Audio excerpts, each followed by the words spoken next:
प्रिय भक्तगण, आपका हमारे इस चैनल इंस्पायरिंग बीट में बहुत बहुत स्वागत है। आशा करती हूँ कि आप सब बहुत अच्छे होंगे। जीवन में सुख दुख दोनों ही आते जाते हैं। सुख आने पर हम सुखी से फूले नहीं समाते और दुख आने पर घबरा जाते हैं। असल में ज़िंदगी के दो पहिए ही सुख और दुख हैं। अगर इन दोनों में से एक पहिया ना हो तो वो रथ चल ही नहीं सकता। हमारा जीवन भी एक रथ के समान है जिसमें सुख और दुख दोनों ही उसके पहिए हैं। बिना एक पहिए के कोई रथ नहीं चल सकती। इसीलिए सुख और दुख जीवन का अहम हिस्सा है। हमने एक ऐसी मानसिक स्थिति का निर्माण कर रखा है कि सुख की स्थिति आने पर हम खुशी से उछल जाते हैं और दुख की स्थिति में मानो मुरझा जाते हैं, जबकि हमें हर स्थिति में एक सा रहना चाहिए। सुख के साथ हम और दुख के साथ हीनता की ग्रंथि जुड़ जाती है जो हमारी दुखों का मूल है। दुखी व्यक्ति हीन भावना से ग्रस्त होता है और इतना ग्रस्त होता है कि वह निराशा का जीवन जीने लगता है।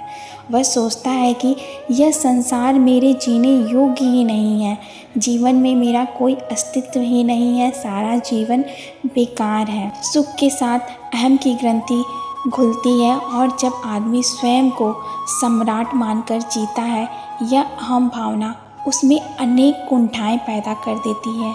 निंदा होती है, आदमी घबरा जाता है, दुखी बन जाता है, प्रशंसा के दो शब्द सुनता है, खुशी से फूल जाता है। तब उसे बोलने का पूरा विवेक नहीं रहता, वह अहंकार से ग्रस्त हो जाता है। वास्तविकता यही है कि अधिकतर लोगों को सुख और दुख में समान भाव से संतुलित रहना नहीं आता। दोनों ही स्थिति में समभाव से रहना चाहिए।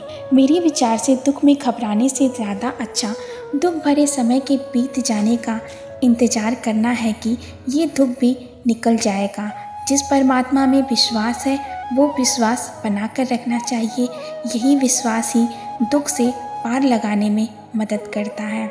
इंसान अपने सुख दुख के उतार चढ़ाव को सहजता से स्वीकार नहीं कर पाता, क्योंकि उसे बस सुख चाहिए, दुख नहीं। उसे लगता है कि मेरे जीवन में सब अच्छा ही हो, बुरा कुछ ना हो, लेकिन वह जानता ही नहीं या तो जान के भी अनजान बनता है कि यहाँ हर चीज़ के दो पहलू हैं।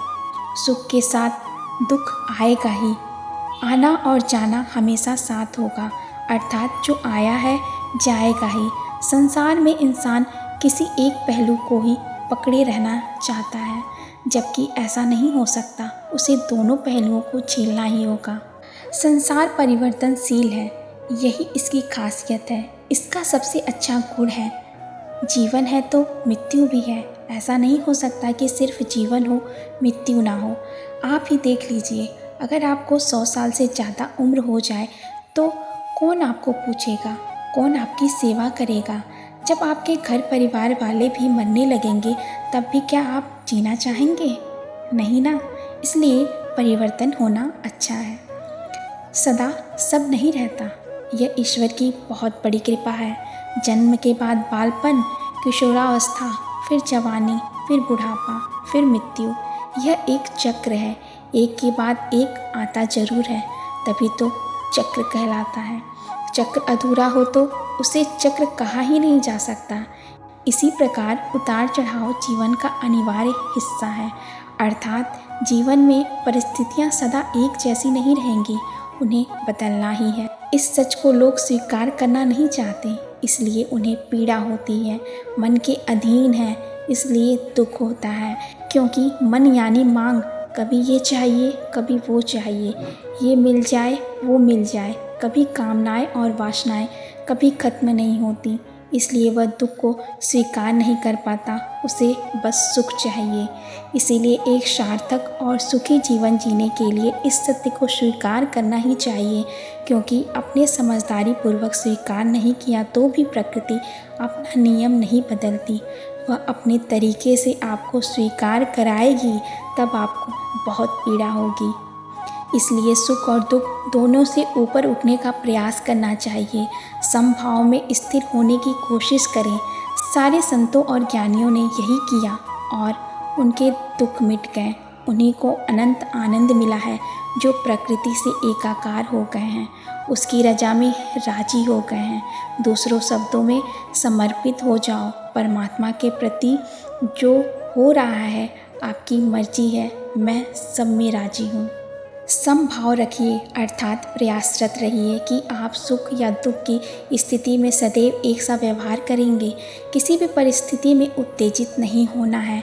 और हम जैसे लोग जो खुशी के दिनों में उसके मोह पास में खुद बांधते चले जाते हैं, वही मुसीबत के समय उस सुख की अनुभूति से वंचित हो बहुत ज़्यादा परेशान हो जाते हैं। सुख दुख दोनों परिस्थितियों में खुद को यह याद दिलाते रहिए, क्योंकि ऐसे लोग कमज़ोर होते हैं और शायद ऐसे लोगों को यह बात मालूम ही नहीं होती है कि जिस प्रकार दिन के बाद रात और रात के बाद दिन आता है, उसी प्रकार सुख के बाद दुख और दुख के बाद सुख भी आएगा।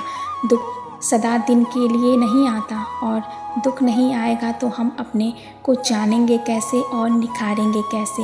इसलिए जीवन में सुख के साथ साथ दुख भी ज़रूरी ही है। बस हमें ज़रूरत है धैर्य रखने की। हमारे इसी धैर्य के कारण दुख दुम दबाकर भाग जाती है और हमेशा मुसीबत से घबराने के बजाय हमें उसका सामना करना चाहिए।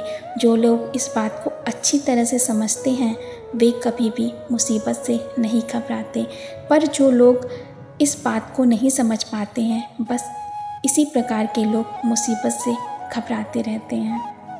इंसान जब सुखी होता है तब वो भूल जाता है कि मुसीबत भी कोई चीज़ होती है। इसीलिए मुसीबत आते ही इंसान नकारात्मक हो जाता है और नकारात्मकता एक ऐसी चीज़ है जो एक छूत की बीमारी की तरह होती है। एक बार नकारात्मक विचार आए वो फिर आपको जीवन में उन सभी दुख भरे पल को ढूंढ कर ले आएगा। फिर उस वक्त आपको लगेगा कि मैं कहाँ हूँ, चारों तरफ से बस नकारात्मकता ही नकारात्मकता है। फिर जितना आप बाहर निकलना चाहें आप अपने को उसके अंदर और धकेलते जाएंगे, मतलब अपने चारों तरफ सिर्फ अंधेरा ही अंधेरा, जिसमें कोई भी इंसान घबरा जाएगा। इससे बचने का सिर्फ एक उपाय है, अपने को सकारात्मक रखिए, अपने को अच्छे कर्मों सृजनात्मक कार्यों में व्यस्त रखें, प्रकृति के साथ बातें करें, उसमें विचरण करें, उसे सराहें। फिर चाहे मुश्किल कितनी भी बड़ी हो, साथ ही प्रण कर लें कि इस व्यवस्था को आप तब भी कायम रखेंगे जब आप सुख अनुभव कर रहे होंगे। इंसान सुख में यह भूल जाता है कि यह सुख अस्थायी है और इस सुख की उसे आदत हो जाती है। इसलिए जब कभी उस पर अचानक मुसीबत आ जाती है तो वो घबरा जाता है, क्योंकि उसका सुख चैन उससे छूट जाते हैं। उसके दोस्त रिश्तेदार जो कल तक उसके आगे पीछे घूमते थे अचानक रंग बदलने लगते हैं, वो अकेला पड़ जाता है, इसलिए वह घबरा जाता है। आप भगवान श्री कृष्ण को ही देख लीजिए, हर अवतरण में उन्होंने दुख का सामना किया है, वो जीवन के सारे दुखों काटा है। आप भी उनके जीवन के सभी अवतारों से यह सीख ले सकते हैं कि अगर इस धरती पर जीवन मिली है तो सुख के साथ दुख का आना निश्चित ही है। तो इस वीडियो में बस इतना ही। आशा करती हूँ आपको हमारी आज की वीडियो बहुत अच्छी लगी होगी। अगर आप हमारे इस चैनल पर नए आए हैं तो हमारे इस चैनल को लाइक और सब्सक्राइब जरूर कर दीजिएगा, और आप कृष्ण भक्त हैं तो हमारे इस चैनल को भी लाइक और सब्सक्राइब और शेयर भी कर दीजिएगा, और हाँ, बेल आइकन को प्रेस कर लीजिएगा ताकि आपको हमारे वीडियोस के नोटिफिकेशन मिलते रहें। तो चलिए मिलते हैं नेक्स्ट वीडियो में, तब तक के लिए अपना ध्यान रखिएगा। हर हर महादेव, जय श्री कृष्ण।